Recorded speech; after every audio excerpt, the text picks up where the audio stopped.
ang mga kwento ng pag-ibig, kwento ng buhay at kwento ng pag-asa dito sa Barangay Love Stories. Love Stories. Sa nakagisnan, obligasyon ng padre di pamilya ang mag-provide para sa kanyang pamilya. Nakapatong na sa kanyang balikat at pride ang responsibilidad ng lahat ng kasama niya sa bahay.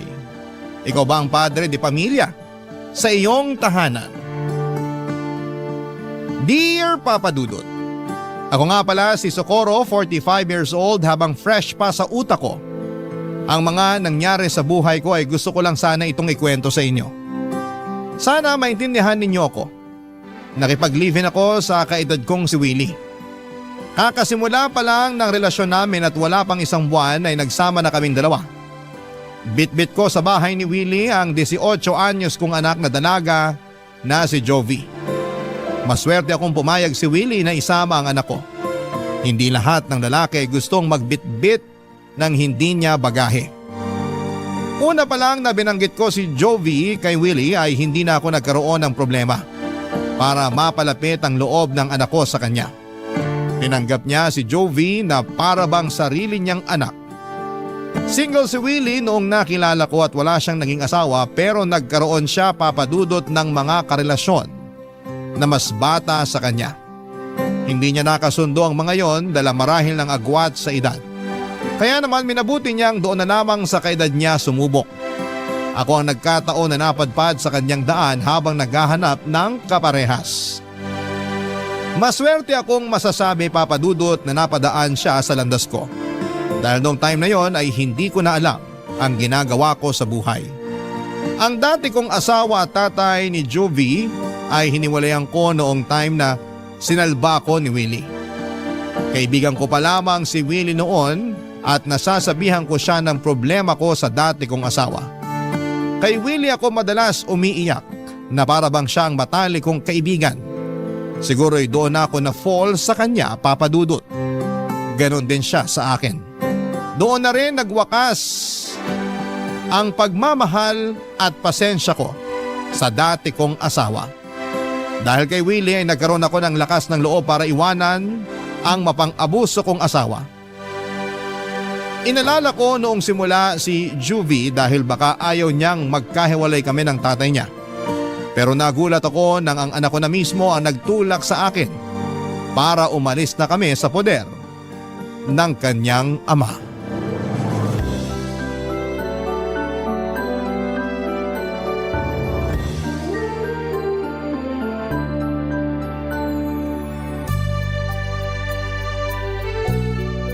Ang ganda ng kwarto natin. At ang presko at ang lambot ng mga unan at kumot. Kanino mo pa sinasabi yan? Nako-conscious na yung unan sa mga papuri mo. Masaya lang talaga ako kasi ibang-iba to sa naging buhay ko sa dating asawa ko. Masanay ka na sa ganitong buhay. Ito nang bagong simulan nyo ni Jovi. Hindi pa rin talaga ako makapaniwala na may sasaklolo sa akin mula sa asawa ko. Akala ko, habang buhay na akong makukulong at mabubulok sa piling niya. Nadidinig talaga ng Diyos ang dasal natin. Kaya nga abot langit ang pasasalamat ko sa Diyos dahil hinugot niya ako palayo sa asawa ko. Mabuti na lang talaga. Mabuti na lang ano?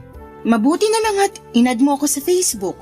Kung hindi mo ako kinaibigan. Anong kinaibigan? Itatama ako lang ha.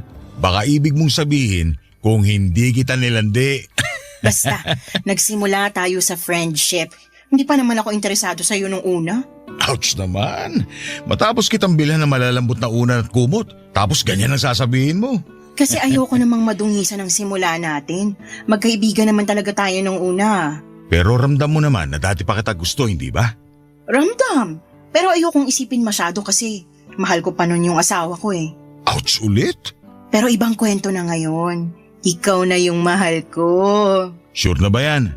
Kasi baka mamaya bumalik ka sa kanya kapag namimiss mo yung matigas na unan at magaspang na kumot nyo. Naku, hindi na. Matapos mong iparana sa akin tong malalambot na unan at kumot, sino tangang babalik pa ron? Ikaw na rin nagsabi noon, lagi kang bumabalik sa kanya. Kasi naliligaw pa ako noon at syempre, hindi pa kita nakikilala noon. Basta hindi na kayo babalik ni Jovi sa kanya ha? Pangako, Babalik kayo sa pagkabata sa sarap kong mag-alaga. Ewan ko ba? Para akong bumabalik sa pagkabata dahil sa'yo. Feeling ko teenager ulit ako. Ganun naman daw pag in love. Nakakabata. Totoo yan. Sa paningin ko nga sa'yo ngayon, para kang biglang naging 20 anyos na binata. Sobra ka naman magkaltas ng edad. Hindi na makatotohanan. Hindi ka pa nadadaan sa bola? Hindi ako sanay. Yung mga dati ko naman kasing karelasyon, akala mo mga bato. Walang nakikitang maganda sa akin. Ni thank you, hindi ako nakakatanggap sa kanila. Parehas tayo. Ganyan din ako sa dati kong asawa eh. Ni minsan hindi niya ako sinabihan na maganda ako. Ako na lang ang magsasabi sa niyan. Araw-araw. Baka sa simula ka lang magandahan sa akin ha. Kapag nasanay ka na sa itsura ko at kapag hindi na ako nakakapag-ayos, ayaw mo na rin banggitin na maganda ako. Mas gusto ko nga hindi ka nakaayos eh. Kasi sa ganung paraan, alam ko na komportable ka na sa akin. Mas gusto ko kapag komportable ka sa akin. Ngayon palang komportable na ako sa'yo kahit hindi mo nasabihin yan. Eh di ayos. Kahit ako komportable na ako sa'yo. Ganun ata kapag soulmates. Naniniwala kang soulmates tayo? Naniniwala ako na pinagtagpo tayo. Pinagtagpo kami ni Willie sa mga panahong kailangan namin ang isa't isa. Tamang timing. Masaya ako sa timing na yon. Natagalan man bago ako natauhan sa dating asawa ko ay ayos pa rin. At least, marami akong natutunan sa dating relasyon ko, Papa Dudut. Alam kong meron din akong pagkakamali sa dating asawa ko at handa ko na yung baguhin at huwag ulitin sa relasyon namin ni Willie. Gusto ko na talagang makatuluyan at maging huling karelasyon si Willie. Kaya walang gabi na hindi ko pinagdasal na tibayan ng Diyos ang relasyon namin. Huwag sanang hayaan ng Diyos na umulit kami sa mga naging pagkakamali sa dati naming karelasyon. Alagaan sana kami lagi ng Diyos, lalo na kapag may kinakaharap kaming problemang dalawa. Sa simula pa lang ay naging bibo na si Willie sa pagpapakita ng pagmamahal sa aming mag-ina. Pinagsilbihan kami na akala mo ay siya ang madre di pamilya. Lahat ng kailangan namin kahit ultimo mga luho na pwedeng huwag na lang iabot ay binibigay pa rin niya. Sinabi niyang siya na lamang daw ang bahalang bumawi sa mga pagkukulang ng dati kong asawa sa aming mag-ina. Kailangan daw naming maramdaman na kamahal kami. Sa ganung paraan ay mas magiging maayos ang pakiramdam namin at maghihilom na ang mga sugat namin. Totoo naman ang sinabi niya, Papa Dudut, dahil sa pagpapakita niya ng atensyon, pagmamahal at respeto sa amin ni Juvie ay napansin kong gumanda kami ng anak ko at mas naging mabuting tao. Parang mga bulaklak na nadiligan ng maayos. Pinapaarawan ng sapat at nilagay sa lilim kapag alanganin ang panahon. Ganon kami inalagaan ni Willie. Kaya naman namukadkad ang kagandahan namin ng anak kong si Jovie, Papa Dudut.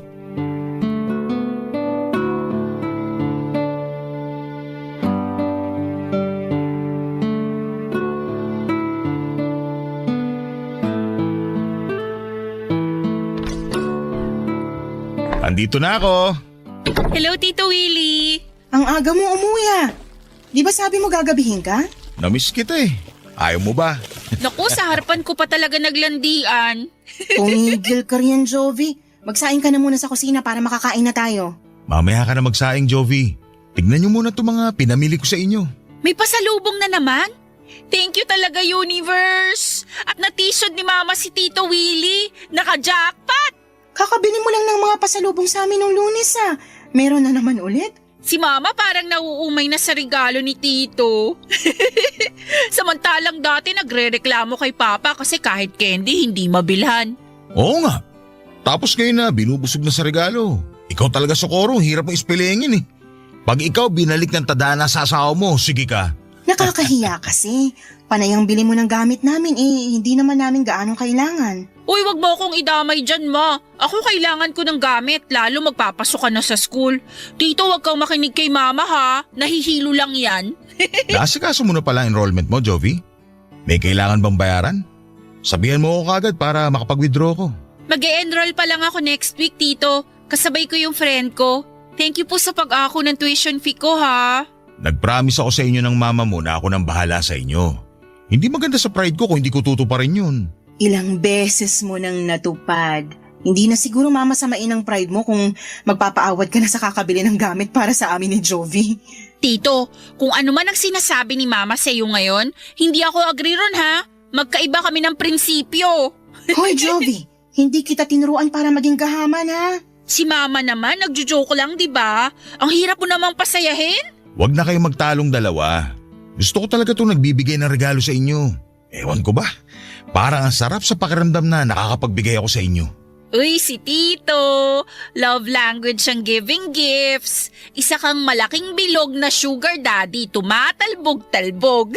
Sugar daddy ng mama mo na ayaw naman maging sugar baby ko. Palag ng palag no?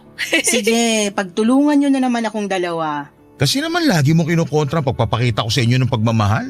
Lagi ko namang nakikita yon. Lagi kong nararamdaman. Hindi mo na kailangang bonggahan ng mga regalo. Baka mamaya masanay kami. Eh di masanay lang kayo. Wala naman akong balak itigil to eh. Tito, anong gift ko ngayon? Hindi ko alam kung magugustuhan mo tong pantalon na binili ko. Sabi kasi nung anak ng kumpare ko, uso raw to ngayon eh. O eto, tingnan mo. Uso nga yan! Gusto ko talaga to! Suoto ng K-pop idols ko! Thank you, Tito! Ako, anong pasalubong mo sa akin? Uy, kala ko ba ayaw mo ng regalo, ma? Kung nabili na ng tito mo, bakit pa ako tatanggi, di ba? Plastic. Lagi ka nagre-reklamo na puro butas na ang mga duster mo. Kaya binili lang kita ng 6 na duster. Makapal ang tela at presko isuot. O eto. Ganito yung duster ko nung dalaga ko. Ito yun! Ay, thank you, Willie. Alam mo talaga ang kahinaan ko. Naku, samantalang kanina panay pang tanggi. Bibigay din naman pala. Alam mo naman ang nanay mo, medyo pakipot. Medyo pakipot ba, Tito? Parang sagad nga yung pagiging pakipot niyan eh. Nahirapan na nga ako sa kanya nung ligawan ko tong nanay mo. Tapos ngayong nakuha ko na siya, gusto pa rin akong pahirapan. Dalagang Pilipina eh. Ay! Sige, pagtulungan nyo na naman akong dalawa. Joke lang, ma. Love you.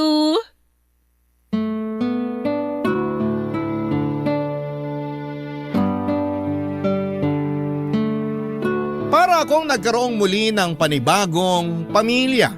Para kaming isang buong pamilya nina Jovi at Willie. Hindi ko ito naramdaman noon sa dati kong asawa. Parang kami lang ni Jovi ang pamilya. Akala ko ay hindi ko na mararanasan ang mga bagay na ito. Pero heto at pinatunayan sa akin ng Diyos na posible pala ang mga pangarap ko. Tinupad ni Willie ang pangarap kong pamilya. Habang pinagmamasdan ko nga silang dalawa ni Jovi na nagkwekwentuhan tungkol sa mga pasalubong ni Willie, ay napapangiti na lamang ako.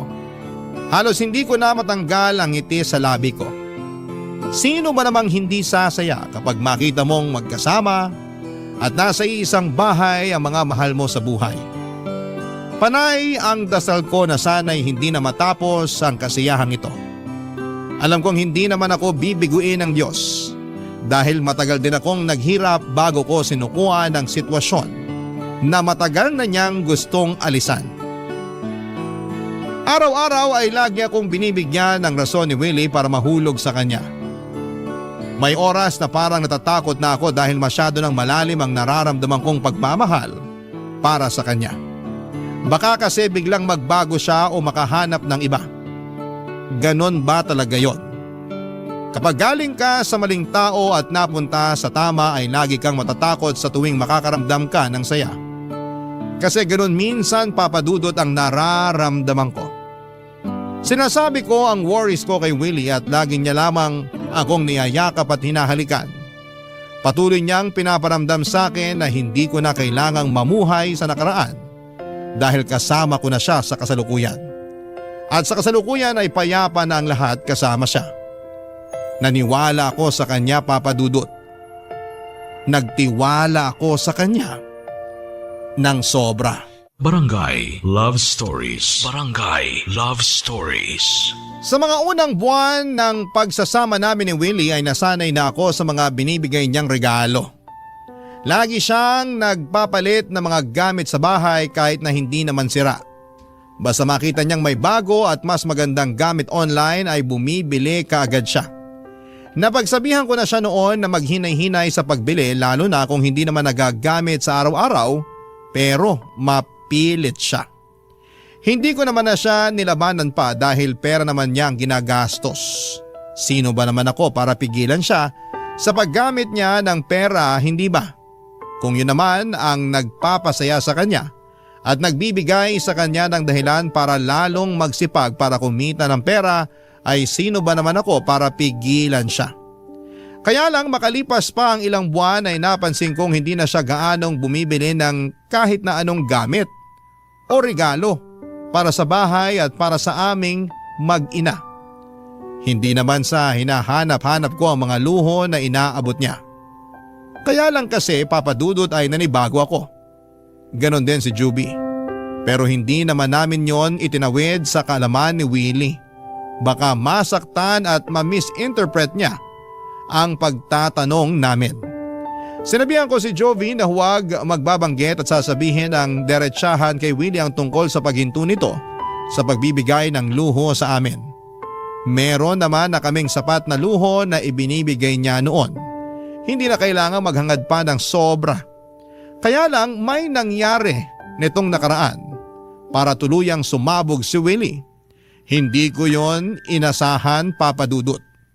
Isang gabi ay umuwi siya ng late, ako na lamang ang gising sa bahay at nakatulog na si Jovi dahil maaga pa ang pasok niya kinabukasan. Hindi ako late matulog pero nagawa kong maghintay kay Willie dahil nababahala na ako sa dalas ng pag-uwi niya ng late, papadudot.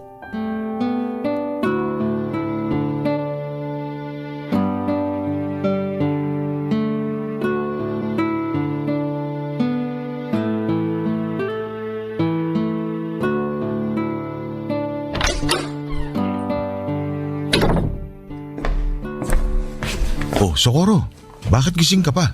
Hindi ako makatulog. Si Jovi nasaan? Kanina pa tulog. Sana sinabayan mo na lang ang anak mo na matulog. Hindi nga ako makatulog kaya hinintay na lang kita. Sa susunod, wag mo na akong hintayin. Mag-a-update na lang ako kapag gagabihin ako ng uwi. Sige, kumain ka na ba? Hindi pa nga eh. Anong ulam? Nagluto ako ng pusit. Ubusin mo na yon. Marami pa bang kanin? Yung sinain ko hanggang bukas na lang ng umaga. Pero may bigas pa. Yun nga rin sana yung sasabihin ko sa'yo. Huling takal na yung bigas na isinain ko kanina. Ang bilis naman nating makaubos ng bigas. Pareho pa naman kayong mahinang kumain ng kanin ni Jovi. Sakto lang ang pagkakaubos ng bigas. Natipid ko pa nga. Halos 3 buwan na kaya yung huling bili mo ng bigas. Bumili ka muna siguro sa tindahan ng per kilo. Ayaw mo ba ng isang sako na lang ulit?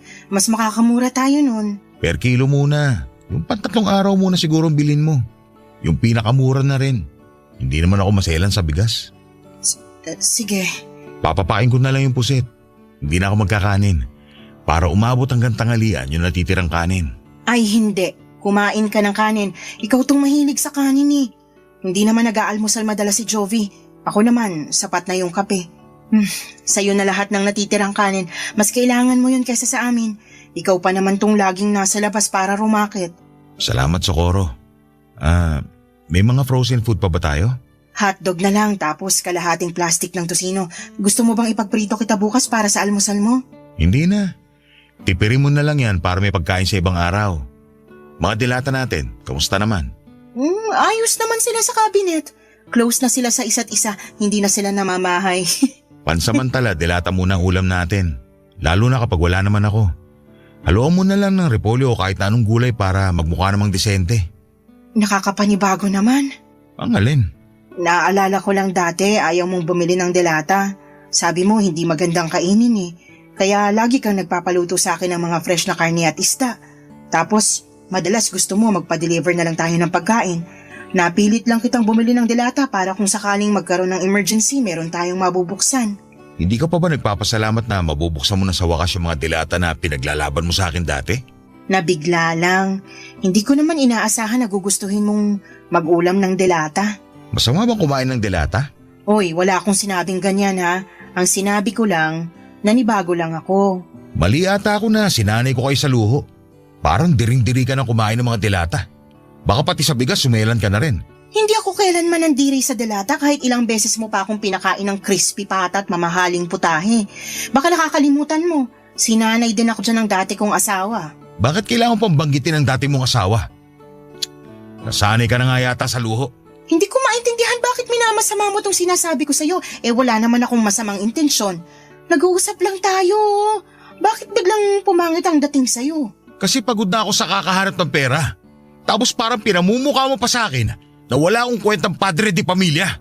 Di keso dilata at mumurahin bigas na ang kaya ko ibigay sa inyo mag-ina. Ganun ba yon, ha? Ganun ba yon? Di na ba uso magpasalamat at magpakita ng utang na loob? Naligaw na ako sa usapan. Ni minsan hindi ko naisip yung mga sinasabi mo. Ikaw lang ang nakakaramdam yan. Huwag mo na ako ipaganda na makakain niya yun. Alis mo na ako. Saan ka naman pupunta? Alanganin ang oras. Maghahanap ng karinderya. Huwag mo na ako hintayin. Matulog ka na. Nagulat talaga ako sa inasal ni Willie sa akin, Papa Dudut.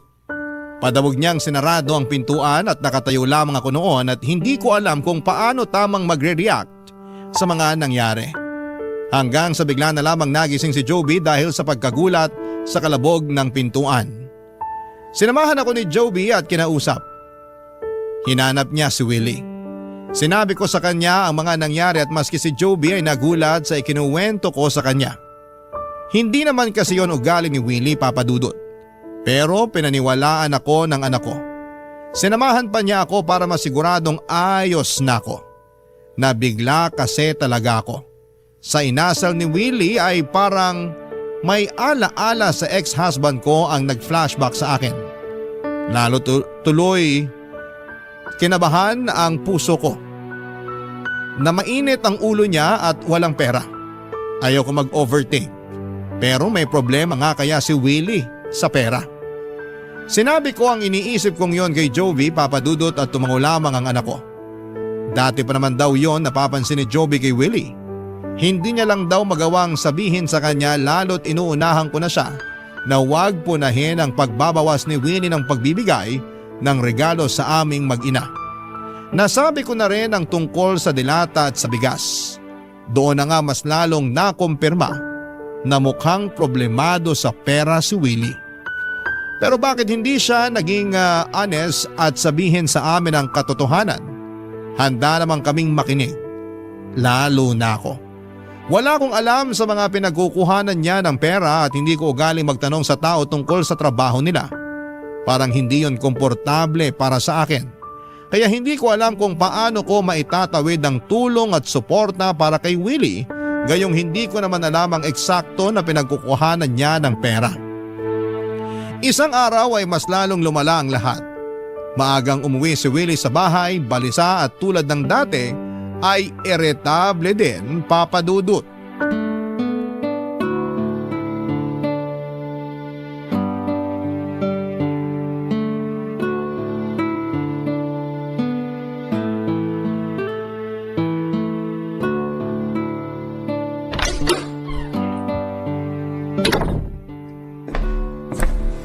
Socorro. Ang aga mo yatang umuwi. Kumain ka na? Wala akong gana. Alis din ako kagad. May kailangan ba? May ipaplansya ka bang damit? May naitabi ka pa ba sa mga perang binigay ko sa inyo ni Jovi dati? Bakit? Sumagot ka na lang. Sumagot ka rin. Bakit kailangan ko sumagot? Kasi nagtatanong din ako. Pera ko naman yung binigay ko sa'yo. Sa inyong mag-ina.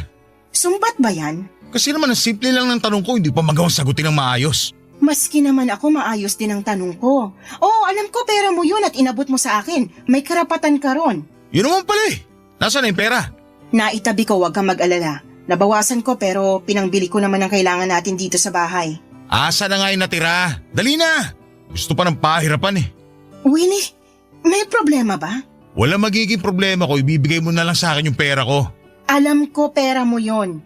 Pero sa pagkakatanda ko, sinabi mo na pera ko na yon. Ayaw mo ibalik sa akin yung pinaghirapan ko? Handa kong ibalik sa'yo kung sasabihin mo muna sa akin kung saan mo gagamitin yun. Bakit kailangan mo malaman? Bigyan mo rin naman ako ng karapatan na malaman bilang may bahay mo. Ipandadagdag ko sana pambili ng mga regalo ko sa inyo ni Jovi. Malapit na ang Pasko. Nasanay pa naman kayong laging nireregaluhan. Nakakahiya naman kung hindi ko kayo bibigyan. Hindi na namin kailangan ng regalo. Gagamitin ko sana yung pera na yun para ipambili ng pagkain at ibang kailangan dito sa bahay. Mas importante yun. Hiningi mong dahilan ko kung bakit ko kinukuha sa iyo yung pera tapos tatablahin mo rin naman pala. Bakit nagtanong ka pa? Bakit pa ang init ng ulo mo? Ano bang nangyayari sa'yo? Kasi ginagawa mo komplikado ang lahat. Ikaw lang tong nagpapakomplikado ng lahat, Willie. Ano bang nangyayari talaga? Hindi ka naman dati ganyan ah. Pati rin naman ikaw. Hindi ka rin naman ganyan dati. Ngayon pala sagot ka na kahit wala sa lugar. Nasa lugar ang mga sagot ko. Baka ikaw. Ganyan ba isusubat mo sa akin? Matapos ko kayong iaon ng anak ko sa hirap? Matapos ko kayong tulungan makatakas sa dating asawa mo? Sino ba sa atin ngayon ang nanunumbat? Ibigay mo sa akin ang pera ko! Pero anong gagamitin nating pambili ng pagkain? Isang buwan ka nang hindi nag-aabot para sa mga kailangan dito sa bahay. Intindihin mo naman ako kung kailangan kong tipirin yun para may makain tayo. Dodoblihin ko ang ibibigay ko sa iyo sa susunod. Ibalik mo lang muna sa akin ang pera. Kailangan ko talaga. Baka pwedeng kahit 1K lang ang ibigay ko sa'yo. Konti na lang din ang natitira sa akin eh. Baka maubusan tayo kapag binigay ko sa'yo lahat. Masyado kang nega, kaya walang nangyayari sa buhay mo. Bakit ganyan ka magsalita? Kasi ayaw pa ibigay sa akin ang pera ko. Akin na! Hindi sa'yo yun! Hindi talaga ako makapaniwala sa inasta sa akin ni Willie, Papa Dudut. Nanlaki ang mga mata niya habang nakatitig sa akin at tila kinukumbinsi akong sumunod na lamang sa gusto niya. Hindi ako nagpatinag. Nilabanan ko ang mga titig niya at hindi ko kayang ibigay sa kanya ang lahat ng naipon kong pera. Alam kong galing yon sa kanya, pero hindi maganda ang kutob ko sa pagdadalhan niya ng perang yon. Lalong hindi maganda ang kutob ko na maibabalik pa sa akin kahit kalahati noon. Pero wala akong nagawa nang tadyakan niya ang mesa sa sala. Binasag niya ang vase na nakatapon sa gilid ng sofa. Nagulat ako. Hindi naman niya ako sinaktan pero natakot ako sa mga ginawa niya. Pawisan na siya noon at nahahalata na ang galit. Kaya doon na ako bumigay. Nagtungo na ako sa kwarto para kunin ang pera pero nagtira ako ng 2,000 para may pangkain kami sa mga susunod na araw. Pagkatapos kong iabot sa kanya ang pera ay matalim pa rin ang tingin niya sa akin. Galit na galit ang mga mata niyang tinititigan ako sa huling pagkakataon bago lumabas ng bahay. Nagdabog siyang muli sa pagsarado ng pintuan. Minessage ko siya after an hour para sabihan sa kanya na hindi ako natuwa sa ipinakita niya sa akin pero hindi niya ako nireplyan. Hindi rin siya umuwi nung gabing yon, tanghali na kinabukasan nang umuwi siya. Tahimik na siya noon, Papa Dudut, at hindi na galit. Pero halata sa mukha niya ang lungkot at problema. Hindi ko na siya kinausap pa. Parehas kami kailangang magpalamig noon at nagkulong na lamang siya sa kwarto at hindi ko siya sinamahan doon. Noong kakain na ay pinatawag ko na lamang siya kay Jovi. Tahimik naming pinagsaluhan ng sardinas na hinaluan ng maraming tubig at repolyo. Hindi pa rin niya ako inimik at hindi rin niya inabot ang perang pinangakong ibabalik niya sa akin. Hindi ko naman na yon inaasahan pang ibabalik niya. Nakakasama lang ng loob na hindi siya, Papa Dudut, marunong tumupad sa mga pangako niya. Barangay Love Stories. Barangay Love Stories. Hindi na nga binalik sa akin ni Willie ang perang kinuha niya. Oo, sige, siya ang nagbigay noon pero kahit papaano ay may karapatan ako roon dahil binigay niya sa akin yon para ipangbili ko raw ng mga gusto kong gamit. Hindi ko nga lang ginawa yon dahil mas gusto kong ilagay yon sa ipon ko. Hindi ko naman siya magawang singilin dahil nakakahiya. Ang dami na niyang ginawa para sa amin. Parang ang kapal naman ata ng mukha ko para bawiin pa yon. Meron pa rin naman akong natitirang pera pero yon ay yung ipon ko nung hindi pa kami nagsasama ni Willie. Naipon ko yon sa dati kong trabaho. Walang nakakaalam sa ipon ko na yon dahil bala kong gamitin noon ang perang yon para makatakas kami ni Jovi at umuwi sa probinsya namin. Kaya lang ay nakilala ko nga itong si Willie. Nagbago lahat ng plano. Naitago ko na lang tuloy ang ipon na yon, Papa Dudut. Pinilit ako ni Willie na umalis na sa trabaho ko noon at ayoko pa sana dahil gusto kong meron akong sariling pera. Pero nakiusap siya na umalis na ako para full-time akong mag-asikaso sa kanya at sa bahay. Kinumbinsi rin niya ako na hindi ko naman na raw kailangan magtrabaho dahil siya na ang bahala sa lahat ng gastusin. Hindi raw ako gagastos kahit na isang sachet ng mumurahing shampoo. Naniwala ako. Nakumbinsi ako. Yon ang isang malaking pagkakamali ko dahil wala pang isang taon ay nagbago na ang lahat. Ultimo, pagbili ng isang sachet ng mumurahing shampoo ay hindi na magawang ibigay sa akin ni Willie. Lagi niya akong iniiwasang makausap tuwing nasa bahay siya. Ni tumingin sa akin ay hindi rin niya magawa. Ang masakit pa, bihira na rin siya kung umuwi ng bahay. Wala rin akong alam sa mga ganap sa buhay niya sa labas, Papa Dudut.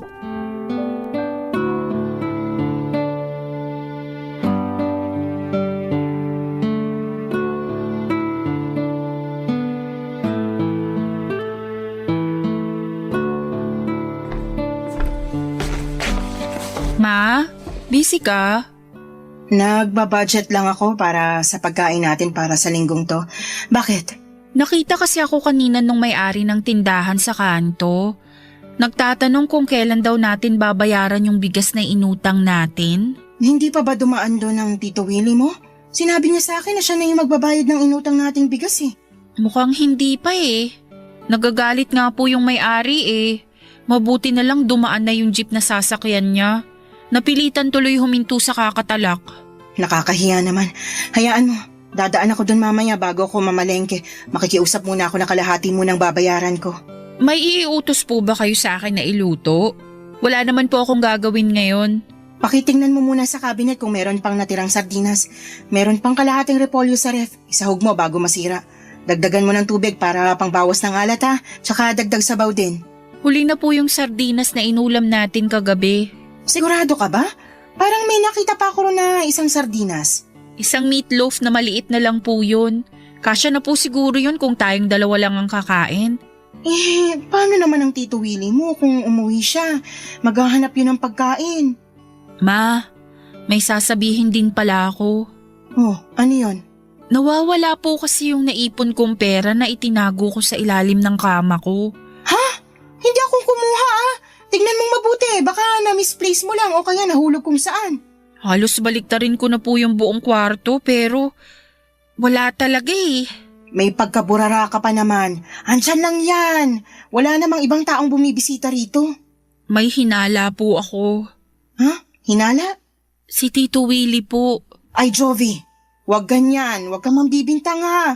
Eh kasi naman ma, nung naligo ako nung isang araw tapos pagpasok ko ng kwarto ko, andun siya. Hindi naman siya pumapasok sa kwarto ko kahit kailan. Baka naman kasi may tinitingnan siyang mga butas sa kisame o mga butas sa sulok ng kwarto mo. Alam mo na, tag-ulan, nag-iingat lang ang Tito Willie mo. Hindi naman po niya sinabi sa akin yan. Nagulat nga siya nung nakita ko tapos bigla siyang may binulsa. Tapos nagmadali na pong umalis. Busy kasi ang tito mo. Alam mong naghahanap ng ibang racket para lang may makain tayo. Pero bakit hanggang ngayon wala pa rin tayong makaing matino?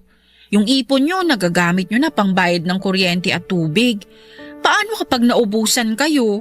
Hindi ako aabot doon. Makakahanap ang tito mo ng pagkakakitaan. Magtiwala lang tayo sa kanya. Nagtiwala naman po ako sa kanya nung pumasok siya sa kwarto ko. Kinabukasan, nung chinek ko yung ilalim ng kama ko, nasaid na lahat ng perang andun. At kayong dalawa lang naman ni Tito ang nakakaalam na nagtatago ako ng pera ron.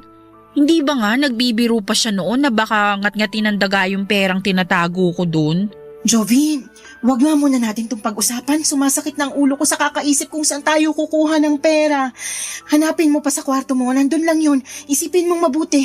Pero ma… Anak, please. Pagod ng utak ni mama kakaisip. Maawa ka naman. Gusto ko mang tulungan ka pero kota na ako sa mga problema. Sorry po ma. Nakonsensya naman ako na hindi ko pinanigan ang anak ko. Pinagmasdan ko siyang bumalik sa kanyang kwarto para subukan pang hanapin ang pera niyang nawawala. Pagkalabas niya ng kwarto ay halata pa rin ang lungkot. Halatang hindi nahanap ang pera niya. Hindi na lamang niya ako kinausap tungkol doon at nahiya na rin siya at baka mapagalitan kong muli. Nagluto lamang siya ng meatloaf at isinaing ang huling takal ng bigas na mukhang kulang pa para sa aming dalawa. Mas lalo lang akong namroblema. Pumanhing ako sa kwarto namin ni Willie. Mula sa luma kong maleta ay nilabas ko roon ang isang CCTV na nabili ko noon nung nagsasama pa kami ng dati kong asawa. Ginamit ko yon para makakuha ako ng ebidensya sa tuwing sinasaktan niya. Itinago ko na yon noong nagsama na kami ni Willie. Akala ko hindi ko na yon magagamit pa. Pero napunta na naman ako sa sitwasyon na kakailanganin ko ng ebidensya. Palihim kong nilagay yon sa pwesto kung saan ko nilagay ang pera at mga alahas ko. Ayokong pagbintangan si Willie pero malakas ang duda ko na siya ang kumuha ng pera ni Juvie. Kinagabihan ay umuwi si Willie at wala pa rin itong sahulog. Mukhang malalim talaga ang problema niya pero ayaw naman niyang magpatulong sa akin. Hindi ko na rin alam ang gagawin ko at nagpaalam siya na diretso na siyang matutulog. Tumango lamang ako. Hindi ko siya tinabihan. Nakitulog ako sa kwarto ni Joby. Parang lumalayo na ang loob ko kay Willie at parang ayoko munang dumikit sa kanya dahil ayokong makaramdam ng galit sa kanya. Kinabukasan ay hindi ko na siya nadatnan sa kwarto. Maaga siyang umalis, sabi ni Joby. Pumasok ako sa kwarto namin at malakas ang kabog ng puso ko. Lalo na noong nakita kong wala ng pera at mga alahas ko. Nanginginig akong tsinek ang CCTV at doon ay nakita ko si Willie ang kumuha. Naiyak na lamang ako. Hindi dahil nawalan ako ng pera at alahas, kundi nawala ng biglaan ng tiwala ko sa kanya. Kinagabihan ay umuwi siya at inamangan ko siya para kumprontahin. Hindi na ako makapagpigil noon, Papa Dudut.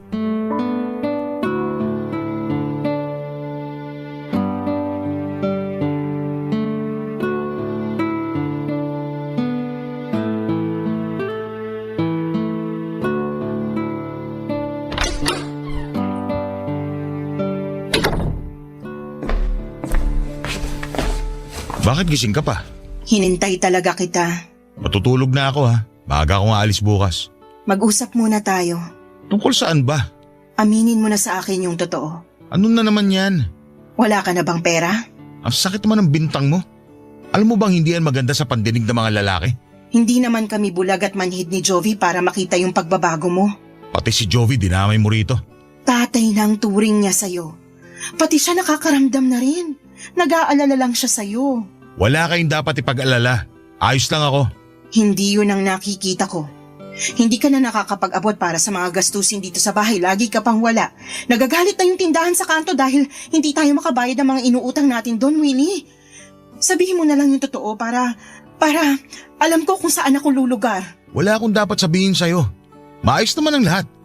Praning ka lang dahil hindi na kita nabibigyan ng luho katulad ng dati. Aba, matuto rin tayo magtipid.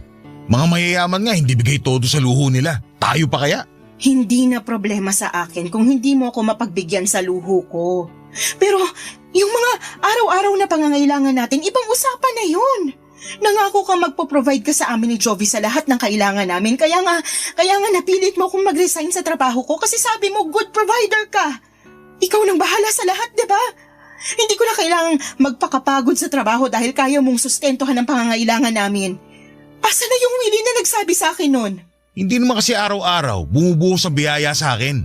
Intindihin mo naman. Hindi naman naglalabas ng pera lahat ng butas ko sa katawan. Minsan nagigipit din ako. Kaya ba kinuha mong pera at alahas ko sa kwarto dahil gipit ka? Ibang klase ka rin naman pala mang bintang. Hindi ako magnanakaw. Hindi ako nang bibintang. Naglagay ako ng CCTV sa pwesto kung saan ko nilagay yung pera at alahas ko. Pwede ko ipakita sa'yo ngayon para hindi mo naman isipin na nang bibintang lang ako. Alam mo kasi... Hindi mo ako maiintindihan. Bakit mo yun nagawa, Willie? Bakit hindi mo na lang ako kausapin? Makikinig naman ako eh. Hindi mo maiintindihan. Hindi. Sabihin mo sa akin kung ano bang nangyayari. Natalo ako sa sugal. Nagsugal ka?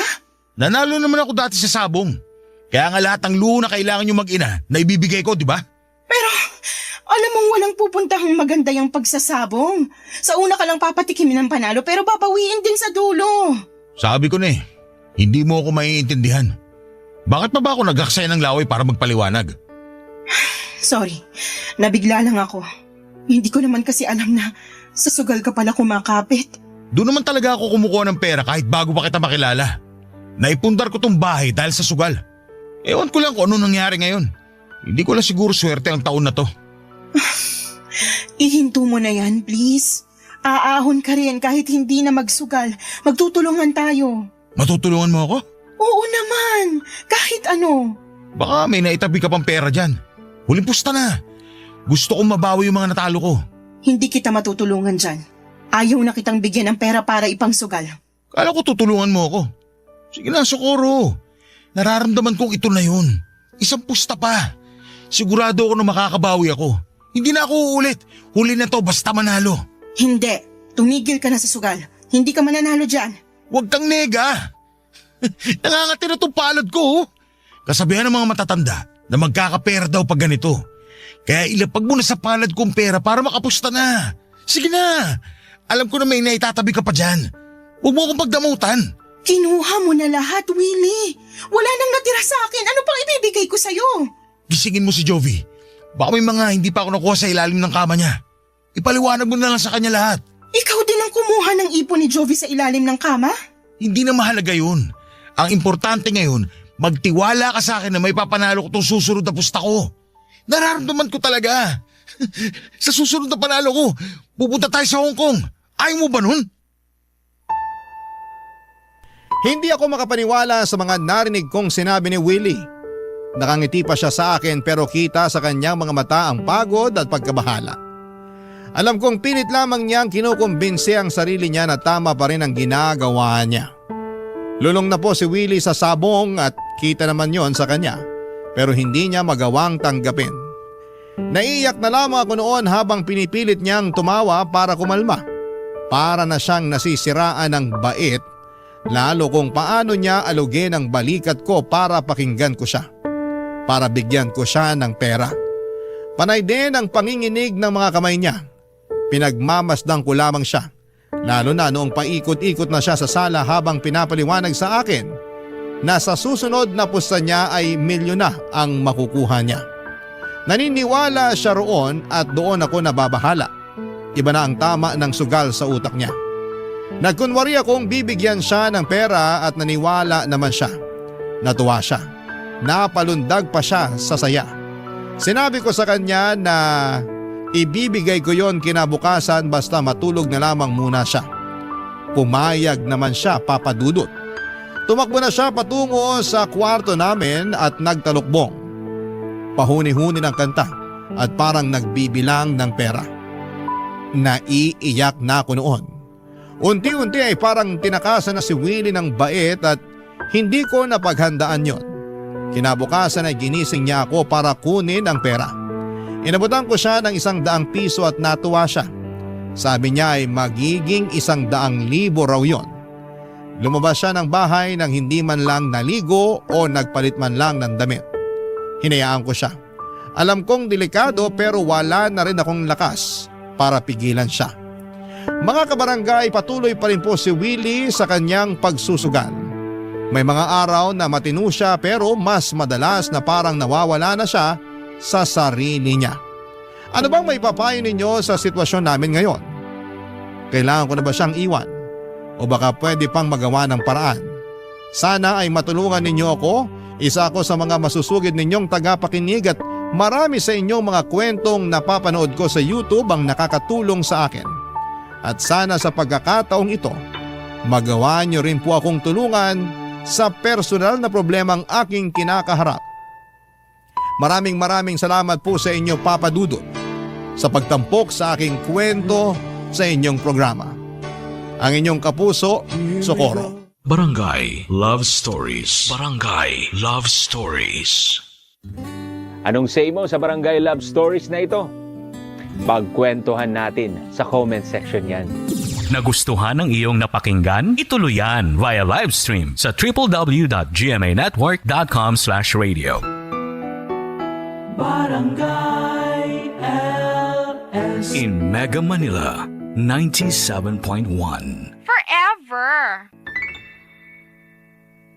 ang mga kwento ng pag-ibig, kwento ng buhay at kwento ng pag-asa dito sa Barangay Love Stories. Love Stories.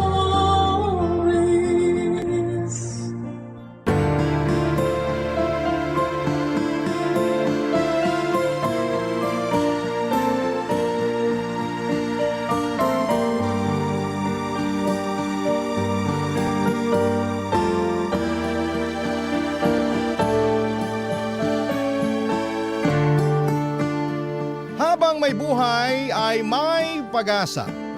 Pero hindi rin naman mawawala ang pagsubok, kaya importante na magtulungan ang magkapareha upang malagpasan nila ang mga bagay na yon. Ikaw, kabarangay, handa ka bang tulungan ang iyong kinakasama? Dear Papa Dudut, naranasan niyo na bang masapawan? Ako kasi oo. At yun ang pinakaayaw kong pakiramdam sa mundo. Ewan ko, pero para sa akin lamang talaga para sa akin lamang lamang na lamang talaga ako sa taong sumasapaw sa akin. Kaya naman ang kapal ng mukha niya na iparamdam sa akin ang bagay na yon. Yun din ang dahilan kung bakit napasulat po ako sa programa ninyong Barangay Love Stories. Kung hindi ninyo kasi may tatanong ay mahilig talaga ako makinig po sa radyo. At isang araw ay napadpad ako sa inyong istasyon. Simula noon ay palagi na ako nakikinig ng Barangay Love Stories ni Papa Dudut via online. Tapos ay nakita ko ang inyong email address kaya hindi na ako nagdalawang isip na sumulat sa inyo. At umaasa ako na mai-air ninyo ang aking kwento. Pero bago ako magpatuloy ay gusto ko munang magpakilala sa mga kabarangay natin. Cresida pala ang pangalan ko. 23 years old at taga Quezon City. Meron na akong kinakasama si Benjo na edad 25 naman at may isa na kaming anak na 2 taong gulang na. Sa kasalukuyan ay nakatira kami sa bahay nila dito sa Barangay Commonwealth sa Quezon City.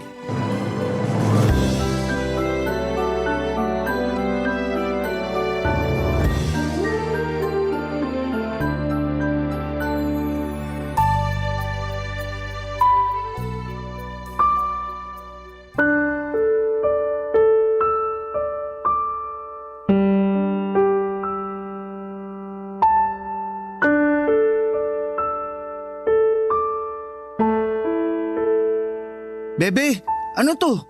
Alin? Itong nasa cellphone. Malay ko sa'yo. Malalaman ko kung sasabihin mo. Nakita ko lang naman na sandamukal na picture ng mga gwapo at machong lalaki yung pinupusuan mo. Yung iba sa kanila di ko pa kilala. Bakit? Kailangan ba kilala mo para pusuan ko? Hindi naman. Pero malay ko ba kung sino yung lalaking yun? Mamaya, sikat pala siya sa ibang website tapos… Pwede ba? Ginaya mo naman ako sa'yo? Ha? Anong ginawa ko? Tanong-tanong ka pa sa ating dalawa. Ikaw nga yung mahilig manood ng ganun. Ibahin mo ako. Hindi ako ganong klase ng babae. Normal lang naman sa aming mga lalaki yung mahilig manood ng ganun ah. Pero hindi ko pinupusuan yung mga babaeng napapanood ko dun. Kasi loyal ako sa'yo. Ikaw lang, sapat na. Ew, kadiri ka. Anong kadiri dun? Basta kadiri ka. Wag mo na ulit-uulitin yun Ang corny kasi. Parang eng-eng naman to. May nalalaman ka pang corny pero noon kilig na kilig ka kapag bumabanat ako sa'yo. Noon yun, hindi na ngayon. Kaya nga tigilan mo yan kung ayaw mo ikaw yung banatan ko. Sungit naman nito. Siguro may iba ka nang nagugustuhang lalaki, no? Ha? Pinagsasasabi mo? Mabalik lang tayo dito sa mga pinagpupusuan mo. Akala mo ba magandang gawain to? Lalo na't meron ka ng anak at kinakasama? Ano na lang sasabihin sa'yo ng mga makakilala sa pinagagagawa mo? Sige nga. Kung makapagsalita ka naman dyan, kita ko na yung ngalangala mo. Galit na galit, gustong manakit. Saka sa tono mo para namang nakapatay ako ng tao, pumuso lang naman ako ng mga gwapo at machong lalaki sa Facebook. Alam ko na. Ano yun? Siguro naapakan ego mo, no? Ha? Ano yung ego? Ay naku, kahit kailan napakahina ng utak mo. Gamit-gamitin mo naman yan. Sige ka, baka kalawangin yan. Bakit kasi di mo na lang sagutin tanong ko? Kaysa naman dami mo pang ebas dyan. Eh, talaga naman. Ano nga? Baka may iba ka ng kinalolokohan ha? Wala. Saka bakit ko naman gagawin yun? Pamilyado na ako. Tulad mo pa ako sa mga katrabaho mong kirengking. May asawa na pero pumapatol pa sa iba. Bakit naman sila napasok sa usapan? Gusto ko lang, bakit din ba? Saka imbis na pagbintangan mo ko ng ganyan, tinanong mo na ba sarili mo kung matino kang lalaki kaya hindi kita dapat palitan? Anong ibig mo sabihin? Lahat na lang ba talaga kailangan kong ipaliwanag sa'yo? Mag-isip ka naman mag-isa, huwag kang laging umasa sa akin, no? Anong magagawa ko? Kung yung mga sinasabi mo ikaw lang madalas nakakaintindi. Malamang, magtatanong ako kung anong ibig mong sabihin. Masama ba yun? Oo, masama yun kaya itiko mo na lang yung bunganga mo. Mas mabuti pa yun kesa magsalita ka ng kung ano-ano. Tamang bintang ka wala ka namang ebidensya. Saka hindi sapat na ebidensya yung nakita mong mga pinusuan ko dahil kahit sino pwedeng humanga sa ibang tao basta walang mali siya. Saka di pa ba sapat na sa'yo pa rin ako tumatabi sa gabi kahit na mabaho ka? Paano naman ako naging mabaho? Hindi ka kasi naglilinis ng katawan, amoy pawis ka palagi, kadiri ka. Lahat na lang talaga, Cressida. Amuin ko nga sarili ko. O ano, tama ako 'di ba? Ang baho mo. Oo nga no. Sige, maliligo muna ako. Papadudot, inis na inis ako sa kinakasama ko dahil sa pambibintang niya sa akin. Pakiramdam ko ay iniinsulto niya ng bonggang-bongga ang pagkatao ko. Kahit naman ganon ang ginawa ko, ni minsan ay hindi ko naisip ang binibintang niya sa akin. At noon pa talaga kung kailan nagsasama na kami at may isang anak. Matagal-tagal na rin kaming magkakilala ni Benjo. Siguro ay 18 anyos ako nang naging kami bago nagkaanak. Hindi ko na natapos ang aking pag-aaral dahil sa hirap ng buhay at naisipan ko na lamang na mag-asawa. Mahirap pa rin naman ang buhay namin kaya alam kong kagagahan yung ginawa ko. Samantala nagtatrabaho bilang saddle stitch operator ang kinakasama ko sa isang pabrika. Mababa lang ang sweldo niya. Sapat lang palagi sa pangangailangan namin kaya nga wala kaming ipon at kadalasan ay nagigipit pa. Yun din ang rason kung bakit nakikisiksik pa rin kami sa kanila. Sa tagal naming magkakilala at magkasintahan ni Benjo, aminado ako na dumarating sa akin yung pananawa at pagkaumay sa aming relasyon. Kaya nagagawa kong tumingin at humanga sa ibang lalaki online. Pero hindi ko naman kahit kailan sinubukang pagtaksilan ng tatay ng anak ko. Maliban na lamang siguro nung mga panahong yon kung saan ay unti-unting lumaki ang pagkakagusto ko sa isang hindi inaasahang lalaki.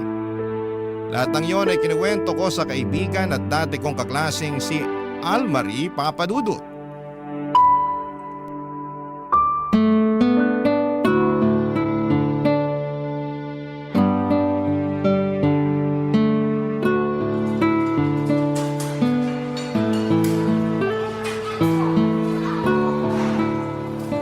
Naku, thank you kasi dinalaw mo naman ako at nilabas. Nung nakaraang araw ko pa gustong kumain dito ng burger at fries. Pansin ko nga, panay ka shared po sa mga pagkain na gusto mong kainin.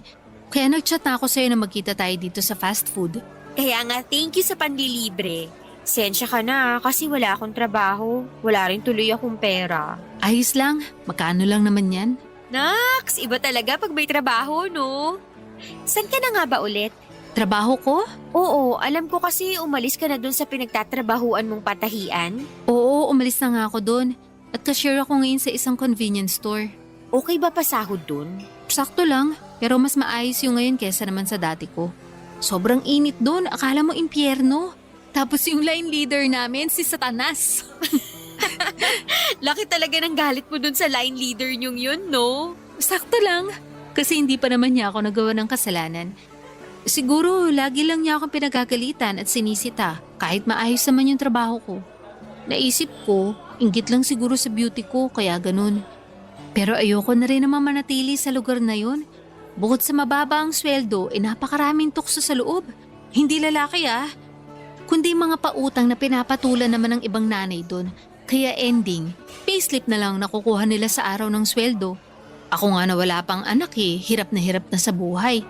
Kaya napapaisip ako, paano nila nairaraos yung araw-araw nila? Lakas na lang talaga ng loob ang labanan sa buhay ngayon. Maiba tayo. Nasaan pala anak mo? Bakit hindi mo sinama? Nasa bahay saka nandun naman si Benjo para bantayan ang anak namin. Hindi ko na sinama kasi magulo yun. Saka baka magturo ng kung ano-ano. Siyempre nahihiya ako sa'yo. Ayos lang naman. Sweldo ko naman Kahit na. Bilhan ko na lang ng pasalubong para matuwa naman pagdating mo. Ikaw bahala. Thank you talaga. Walang anuman. Kumusta na kayo ni Benjo? Ganun pa rin. Pakiramdam ko wala kaming pag-unlad kasi ayos na sa kanya yung trabaho niya. Akala yata niya mabubuhay kami sa kakarampot niyang sweldo. Wala ba siyang planong maghanap ng ibang trabaho? Mukhang wala Mababa pa naman kumpiyansa nun sa sarili. Ay, buti pa yung kuya niya. Gwapo na tapos marami pang pera. Kaya ayun, nagustuhan ko bigla. Anong nagustuhan biglang pinagsasabi mo?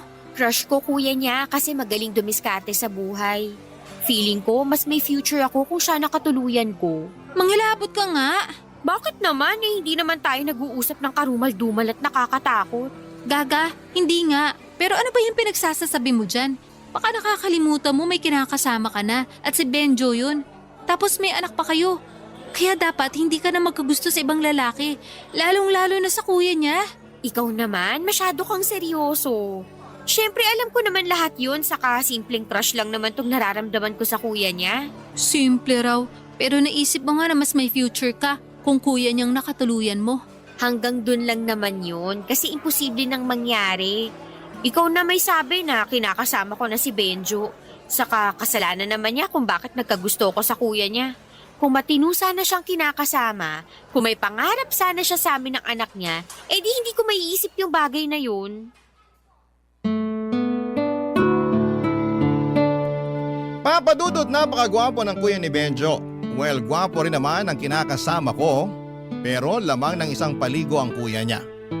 Ito ang buhay na patunay ng tall, dark and handsome, kaya hindi ninyo ako masisisi kung nagkagusto ako sa kanya.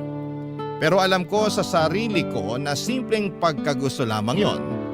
Dahil mas napapansin ko na ang pagiging lamang nito sa kanyang kapatid na siyang kinakasama ko. Pero kahit na ganoon, alam ko pa rin naman ang limitations ko. Alam ko na tatay pa rin ang anak ko si Benjo at kahit na anuman ang mangyari. Kahit mag-away pa kami araw-araw at maaburido ako sa pagmumukha niya, ay siya pa rin ang dapat kong piliin. Kaya nga sa abot ng makakaya ko ay sinaway ko ang aking puso na mahulog ng husto at ma-fall in love sa kuya ni Benjo upang hindi na lumala pa ang aming sitwasyon. Barangay Love Stories. Barangay Love Stories. Papadudot, gaya ng sinabi ko ay pinigilan kong lumalim ang pagkagusto ko sa kuya ng aking kinakasama. Nandun yung todo iwas ako sa kanya dahil likas dito yung mahilig makipagkwentuhan. Kumpara kay Benjo at nagtatrabaho sa call center ang kuya niya at inggit na inggit ako sa sweldo nito dahil mas malaki kesa sa kinakasama ko. Ilang beses ko na rin sinabihan si Benjo na subukang mag-ahente pero ayaw niya kasi hindi raw siya magaling mag-English at mas sanay na siya sa ginagawa niya bilang machine operator. Siyempre sinabihan at tinanong ko siya kung paano kami makakapag-ipon pambukod namin sa bahay kung hindi niya lalakihan ang sweldo niya pero mukhang walang pangarap na makaalis sa poder ng mga magulang nila ang kinakasama ko. Simula po noon ay tinamad na ako kay Benjo at mas lalong natuon ang atensyon ko sa kuya niya. Kung noon ay iniiwasan ko pa ito, ay bigla na lang todo sip-sip ako sa kanya. Paanong hindi nakakahiram ako ng pera sa kuya niya kapag nagigipit ang pamilya namin ni Benjo, Papadudot.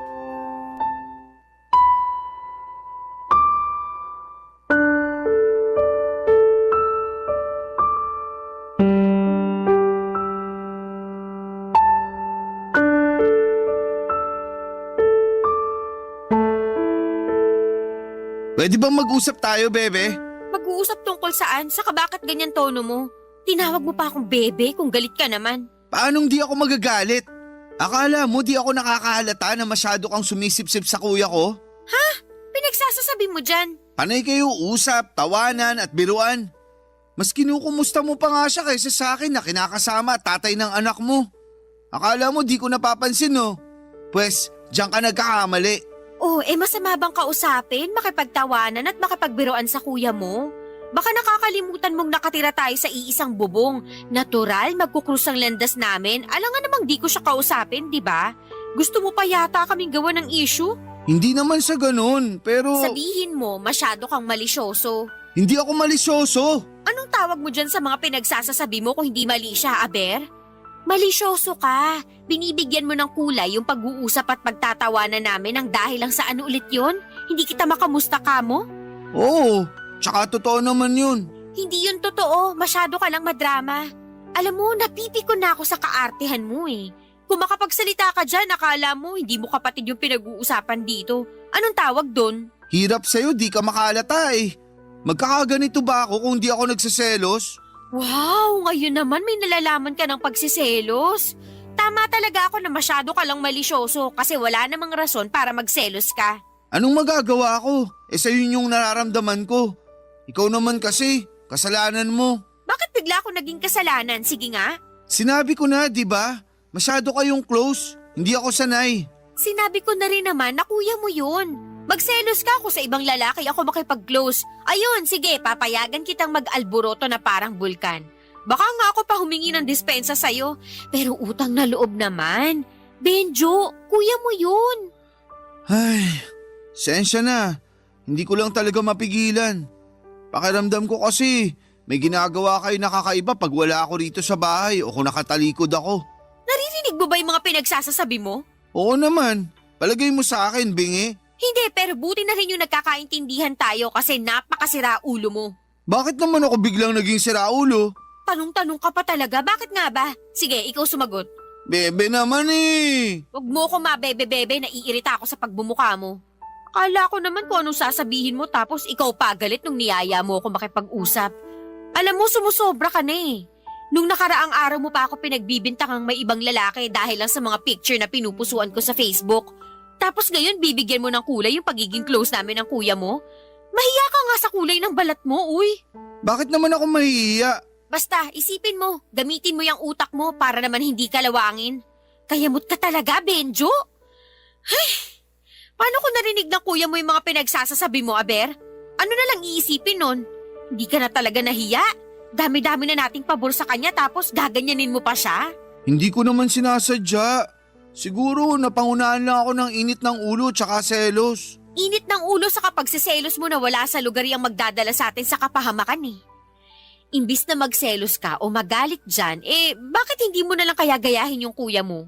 Dumiskarte ka sa buhay katulad niya para naman hindi na natin kailangan humiram ng pera sa kanya sa tuwing nagigipit tayo.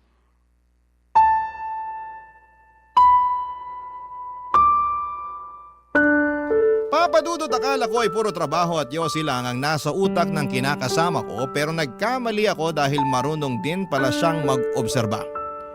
At yun nga ay nung napansin niya ang pagpapapansin ko sa kuya niya. Pero buti na lamang at magaling akong magpalusot at sa huli ay naidepensa ko ang aking sarili. Saka wala rin namang patutunguhan ang nararamdaman ko sa kuya niya dahil nga may anak na kami ng kinakasama ko. Sa kabilang banda ay paulit-ulit na sumagi sa isipan ko na sana nga ay kami na lamang ng kuya niya ang naging magkarelasyon. Tingin ko kasi ay mas may kinabukasan kami ng anak ko kung siya ang nakatuluyan ko. Pero gusto ko lang linawin na mahal ko naman si Benjo. Kaya lang dahil sa ugali niya na pabanjing-banjing at mukhang kontento na sa buhay namin, ay unti-unting naapektuhan noon ang damdamin ko sa kanya at sa aming relasyon. Kung may time machine lang sana ay gusto kong bumalik sa nakaraan para baguhin ang aking kapalaran. Imbes na si Benjo ay sa kuya niya ako makikipaglapit ng loob. Kaya lang ay mukhang hindi na mangyayari yon noong nagkaroon ng girlfriend ang kuya ng aking kinakasama, Papa Dudut.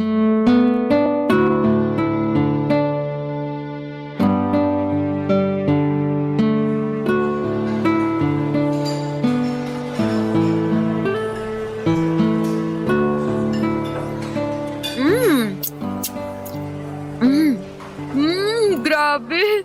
Sobrang sarap naman talaga nitong fried chicken at spaghetti nila. Paresan mo pa ng malamig na pineapple juice. Solve na solve ang cravings ko. Hinay-hinay lang. Baka mabulunan ka eh. Sensya na, hindi pa kasi ako nanananghalian kaya gutom na gutom ako.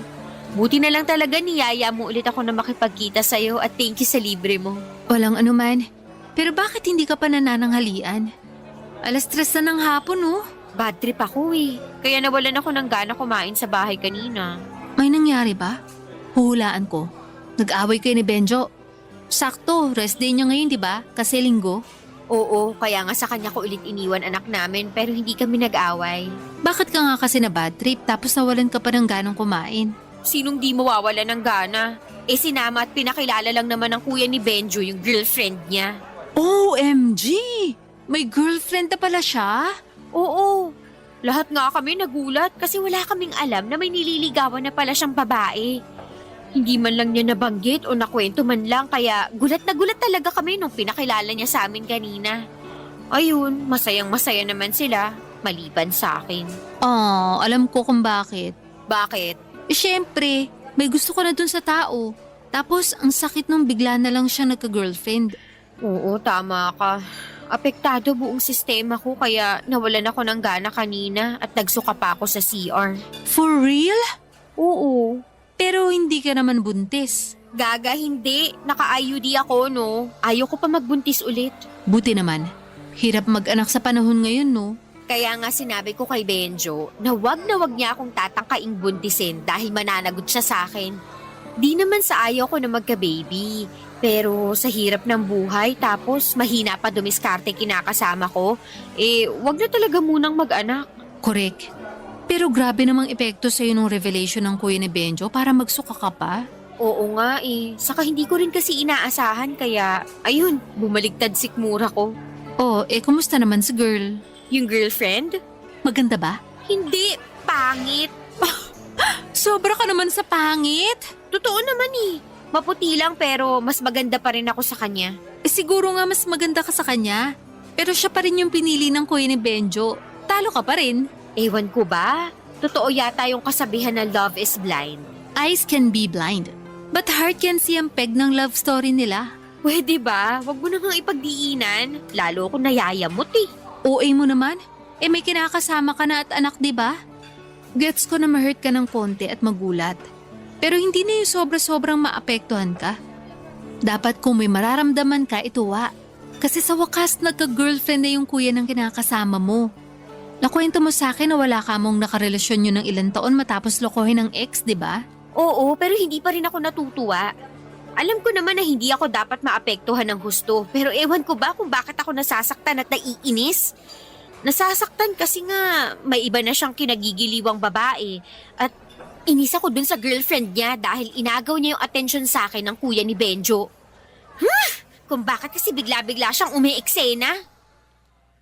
Papa Dudut, hindi ko alam na may korsonada na palang babae ang kuya ni Benjo kaya nga gulat na gulat ako nung isang araw ay pumunta ito sa bahay kasama niya upang ipakilala sa amin. Ni hindi pa naman ako nakapagsuklay ng buhok o nakapagsuot ng panloob kaya nagkumahog pa akong pumasok sa magulo at maliit naming kwarto ni Benjo para ayusin ang aking sarili. Hindi nagtagal ay lagi nang sinasama ng kuya ni Benjo ang girlfriend niya sa bahay namin para tumambay. At kapag hindi niya ito sinasama sa bahay ay kung saang magagandang lugar pasyalan at kainan niya ito dinadala. Papadudot lahat ng yon ay nakikita ko sa Facebook na pinopost ng kuya ni Benjo. Kaya naman inggit na inggit ako sa girlfriend niya. Sana kasi ako yon at hindi ang pangit na babaeng yon, Papa Dudut. Barangay Love Stories. Barangay Love Stories. Papa Dudut, sa araw-araw na lang na ginawa ng Diyos. Lagi kong napapansin na nasasapawan na ako ng girlfriend ng kuya ni Benjo. Kahit na wala naman siyang ginagawa sa akin. Nakikipagplastikan lamang ako upang pakisamahan siya pero sa totoo lang ay sorang-sora na ako sa pagmumukha niya. Oo, maputi lang siya at makinis ang balat palibase di aircon ang pinagtatrabaho ang opisina pero ako pa rin ang mas maganda sa aming dalawa. Ako pa rin ang mas may kwentang kausap kesa sa kanya na puro lang cellphone. Ako pa rin ang mas masarap magluto sa amin, samantalang siya ay walang alam kundi ang kumain. Di na katakataka na lumobo ang katawan niya, pero sa kabila ng lahat ay gustong gusto pa rin siya ng kuya ng kinakasama ko. Ewan ko ba. Pero sobrang naiinis ako sa sitwasyon na yon, kahit na alam ko sa sarili ko na wala naman akong dahilan para mainis. Hindi nagtagal ay lalo pang nadagdagan ng inis ko noong nalaman naming nag-propose na sa babaeng yon ng kuya ni Benjo. Napamura talaga ako nang wala sa oras at napaiyak na lamang sa CR pagkatapos. Hindi ko pa kasi tanggap na may girlfriend na siya, tapos ay biglang ikakasal na sila. Lalo lang tuloy nadagdagan ang pagkainggit ko sa babaeng yon, dahil feeling niya ay siya na ang pinakamagandang babae sa balat ng lupa, matapos siyang yayain ang kasal ng kuya ng kinakasama ko.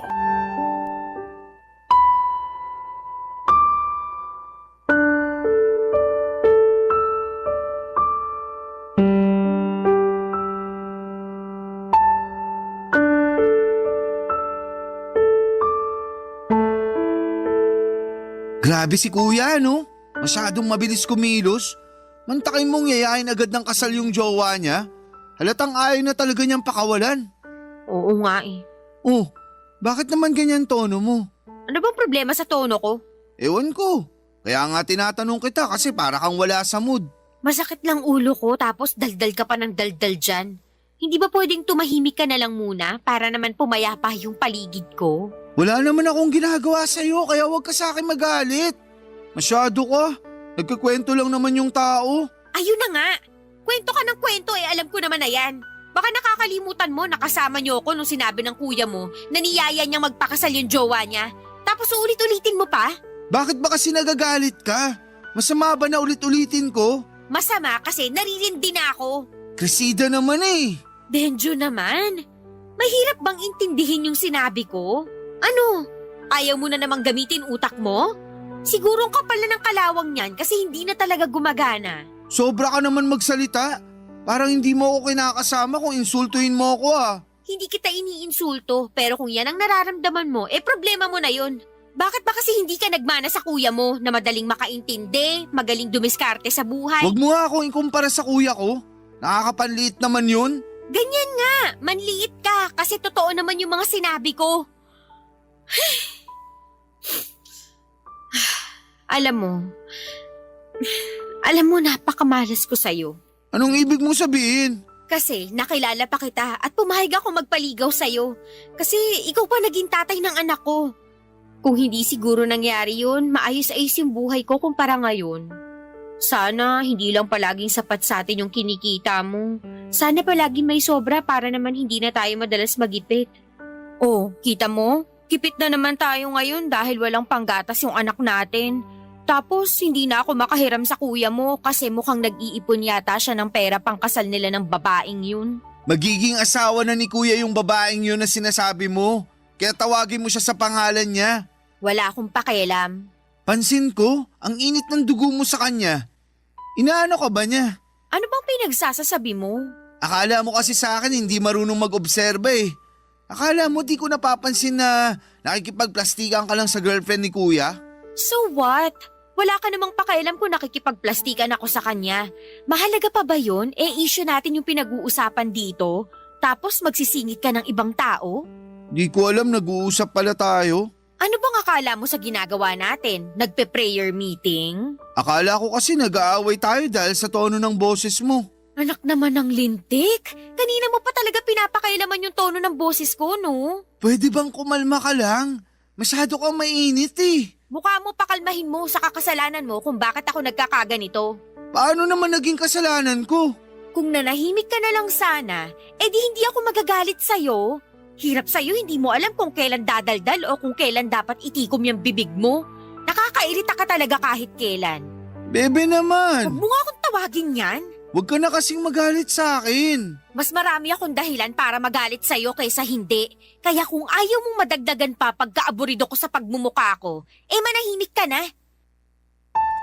Papa Dudut, hindi na ako nakapag-control ng damdamin at tuluyan na nga yung sumabog ng mga panahong yon. Lahat ng hinanakit at sama ng loob ko kay Benjo ay nasabi ko ng isang bagsakan sa pagtatalo namin. Sobrang bigat kasi sa kalooban, nadalihin na mag-isa ang mga problema ng aming pamilya na hindi naman niya nakikita o napapansin.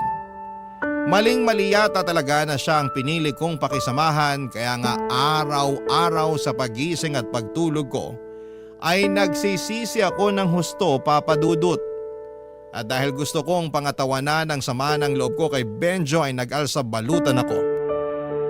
At binitbit ang aming anak ng araw na yon.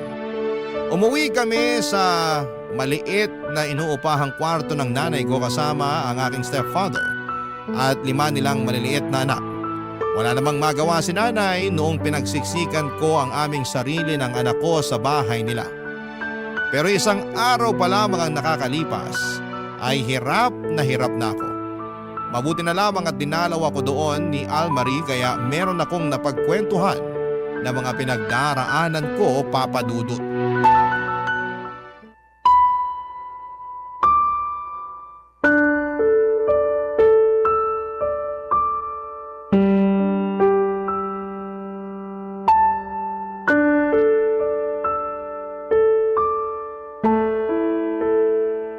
Pasensya ka na, natagalan ako lumabas kasi pinatulog ko pa yung anak ko. Buti wala rito mga kapatid kong maliliit kasi napakaingay ng mga yun. Okay lang. Tsaka buti na patulog mo na rin yung anak mo. Oo, iyak ng iyak bago ka dumating kasi nga inaantok. Ay, sensya ka na rin, dito lang tayo pumwesto sa may labas ng pinto. Sobrang kalat at baho kasi ng bahay nila nanay, nakakahiya magpatuloy ng bisita. Di bale, malimlim naman sa kamahangin dito. Ano ka ba? Walang kaso sa akin yun. Salamat nga pala kasi pinuntahan mo kami rito. Oo naman. Naloka ako nung sinabi mong umalis kayo ng anak mo kina Benjo at dito kayo tumuloy kina nanay mo. Kaya nga, pero maling-mali na dito kami umuwi kasi mas mahirap pa doon kina Benjo yung sitwasyon namin ng anak ko rito. Sobrang liit ng bahay nila, maingay, mainit, makalat at mabaho. Nasusuka na nga ako eh. Bakit pa kasi umalis kayo dun? May pinag-awayan ba kayo ni Benjo? Meron, pero nakikipagbati na nga siya matapos niyang mag-sorry. Kaya lang, ganun na lang ba yun? Magsusorry tapos walang pagbabago? Nakakaumay na. Kaya sinabi ko na hindi ko na matatanggap yung sorry niya. Ayun, nag-alsa balutan kami ng anak ko at umuwi rito kay nanay. Pero alam mo naman siguro na hindi kayo pwede magstay dito ng matagal, di ba? Oo, ngayon pa nga lang, hirap na ako. Kung ano man yung pinag-awayan nyo ni Benjo, payo ko ayusin nyo. Pag-usapan nyo lalo may anak kayo. Plano ko naman talaga siyang patawarin. Kaso gusto ko lang ma-realize niya na napupuno at nasasagad din ako. Alam mo naman issue namin, di ba? Yung tungkol pa rin sa pagiging kontento niya sa buhay namin tapos nadadagdagan pa ng ibang problema sa pera dahil hindi na rin kami nakakahiram sa kuya niya. Wala eh, kinausap na kami na nagtitipid daw siya gawa ng ikakasal na. Sumabay pa talaga yung bagay na yun, nakakainis. Hindi naman siguro tama na mainis ka sa kuya ni Benjo dahil lang gusto niyang magtipid para sa kasal nila. Unfair yun sa kanya. Ay, alam ko naman yun, pero hindi ko lang mapigilan. Kung may dapat magsisihin dito, si Benjo yun. Siya pa talaga yung may ganang magsabi na wag ko siyang ikumpara sa kuya niya. Kakumpara-kumpara naman kasi siya. Saka ginagawa ko lang naman yun para maisip niya na gayahin kuya niya sa pagiging masikap at madiskarte sa buhay. Para kasing walang pangarap sa pamilya namin yung kinakasama ko. Kontento na lang siya na nakakakain 3 beses sa isang araw. Tapos magagalit pa sa akin kung hindi masarap ang ulam. Tama ba yun? Siyempre, mali yun. Kaya hindi mo ko masisisi kung napuno na ako. Kung bakit naisipan ko na lang na umalis para maramdaman ni Benjo na sagad na pasensya ko sa kanya. Ilang taon na kaming magkasama at lumalaki na rin yung anak namin. Pero ganun pa rin buhay namin. Hindi na kami umasenso. Ni ayaw niya pa akong payagang magtrabaho. Nakakagalit na sobra. Buti pa yung kuya niya at magiging asawa nito. Mukhang malayong mararating sa buhay. Sana kami rin ni Benjo. Hindi yung mukhang sa kangkungan na lang kami pupulutin nito. Hindi naman siguro mangyayari yon. Alam ko malalagpasan nyo rin to. Walang permanente sa mundo, kahit na yung paghihirap ng tao. Basta mag-usap lang kayo na mabuti ni Benjo at bigyan mo siya ng palugit. Siguro naman makakapag-isip na siya ng matino. Kasi alam niya na pwede kayong mawala sa kanya ng tuluyan pag nagpatuloy pa yung ugali niyang yun. Ewan ko na lang talaga kung makikinig si Benjo. Papa Dudut, kahit gusto kong umasa na magbabago si Benjo, ay mas nananaig pa rin sa akin ng kawalang pag-asa ng mga panahong yon. Pero dahil alam kong hindi naman kami pwedeng manatili ng matagal kina nanay, ay sumama ako pabalik sa bahay ng kinakasama ko noong pinuntahan niya kami ng aming anak upang suyuin ako at makipagbati sa akin. Pero nananatili pa rin masama ang loob ko sa kanya at kahit na nagkapatawaran na kami ay nandun pa rin yung hinanakit ko para kay Benjo. Hanggang ngayon ay inggit na inggit pa rin ako sa mapapangasawa ng kuya niya. Hindi ko mapigilang mapasa na all dahil napakaswerte ng babaeng yon sa kapatid ni Benjo. Samantalang ako sinala ko na yata lahat ng kamalasan sa mundo. Ewan kung may katapusan pa ba ito o sadyang hanggang dito na lamang ang buhay namin ang kinakasama ko. Sana po ay mabigyan ninyo kami ng payo. Ayaw ko namang masira ang pamilya namin ni Benjo kaya babasahin ko na lahat ng mga masasabi ninyong advice. Hanggang dito na lamang po, Papa Dudut, ang sulat ko at sana'y mapayuhan ninyo ako at ng mga kabarangay natin dahil malaking bagay yon sa amin ng kinakasama ko. God bless and more power po sa Barangay Love Stories sa Barangay LS. Number 1 kayo sa puso ko. Ang inyong forever kapuso at kabarangay, Cresida. Nalilito pa rin sa life ang ating kabarangay. Ano kaya ang maipapayo mo sa kanya? Ibahagi mo yan sa ating comment section para mabasa rin niya.